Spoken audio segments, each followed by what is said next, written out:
Пробен период со известувања за сторени прекршоци, тестирање на системот, калибрација на уреди. Со ваквите активности МВР овие 2 месеци, декември и јануари, ги подготвуваше граѓаните, но и самиот систем за автоматска детекција на брзина Безбеден град. Викендов се прават последните проверки на системот во Тетово и Куманово. Наредниот викенд, односно во недела 1 февруари, ќе стигнат и првите казни за граѓаните. Министерот Тошковски вели дека со овој систем се поставуваат повисоки безбедносни стандарди во сообраќајот и неговата цел е јасна: помалку незгоди, помалку повредени и повеќе спасени човечки животи. Системот работи автоматски и непристрасно. Камерата не прави разлика меѓу луѓе, туку евидентира прекршок.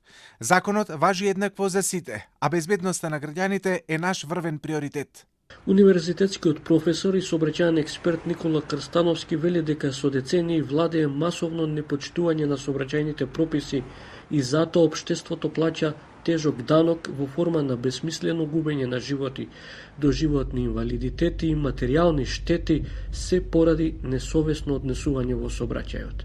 Ако ме прашате дали е подготвен системот, детали не ми се познати, меѓутоа сметам дека овој преоден период беше доволен Министерството за внатрешни работи и нивните стручњаци да ги отстранат недостатоците кои беа забележани на почетокот, а уште поважно тоа и Министерството за внатрешни работи пристапи на еден коректен и правилен начин со овој тест период, бидејќи не само што тест периодот овозможи надминување на евентуално технички проблеми, туку и подготовка на учесниците во сообраќајот.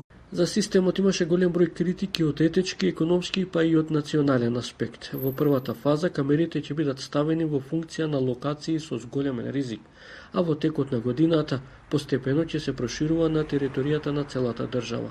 Паралелно ќе бидат активирани и возила на МВР опремени со мобилни камери кои ќе дејствуваат особено на така наречените црни точки на патиштата.